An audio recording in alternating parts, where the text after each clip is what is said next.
ഓണം ആഘോഷിക്കാതെ കുടുംബത്തോടൊപ്പം സെക്രട്ടേറിയറ്റിന് മുന്നിലെത്തി KAS ഉദ്യോഗാർത്ഥികൾ. തിരുവോണ നാളിലും ആശങ്കയൊഴിയാതെ കേരള അഡ്മിനിസ്ട്രേറ്റീവ് സർവീസ് KAS ഉദ്യോഗാർത്ഥികൾ നിയമനം വൈകുന്നതിൽ പ്രതിഷേധിച്ചും പട്ടിക റദ്ദാക്കുമെന്ന റിപ്പോർട്ടുകളിലെ ആശങ്ക പങ്കുവച്ചും ഉദ്യോഗാർത്ഥികൾ കുടുംബത്തോടൊപ്പം സെക്രട്ടേറിയറ്റിന് മുന്നിലെത്തി. 2025 നടന്ന KAS രണ്ടാം ഘട്ട പരീക്ഷയിൽ ഉന്നത വിജയം നേടി PSC നോട്ടിഫൈ ചെയ്ത 31 ഒഴിവുകളിലേക്കാണ് നിയമന ശുപാർശ കാത്തിരിക്കുന്നവരാണ് ഓണം പോലും മാറ്റിവെച്ച് തലസ്ഥാനത്തെത്തിയത്. KAS നിയമത്തിനായി PSC 31 ഒഴിവുകളാണ് നോട്ടിഫൈ ചെയ്തത്. എന്നാൽ റാങ്ക് പട്ടിക നിലവിൽ വന്ന് മാസങ്ങൾ പിന്നിട്ടിട്ടും നിയമന ശുപാർശ നടപടികൾ പൂർത്തിയായിട്ടില്ല. ഇതിനിടെയാണ് KAS റാങ്ക് പട്ടിക റദ്ദാക്കാൻ നീക്കമുണ്ടെന്ന തരത്തിലുള്ള റിപ്പോർട്ടുകളാണ് ഉദ്യോഗാർത്ഥികളുടെ ആശങ്ക വർദ്ധിപ്പിച്ചത്.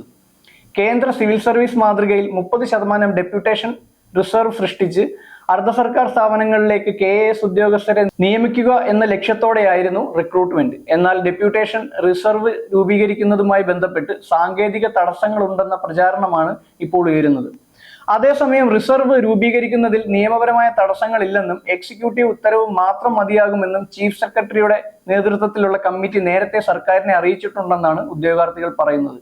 നിലവിൽ തന്നെ 16ഓളം ഉദ്യോഗസ്ഥർ സമാന രീതിയിൽ ജോലി ചെയ്യുന്നുണ്ടെന്നും അവർ ചൂണ്ടിക്കാട്ടുന്നു.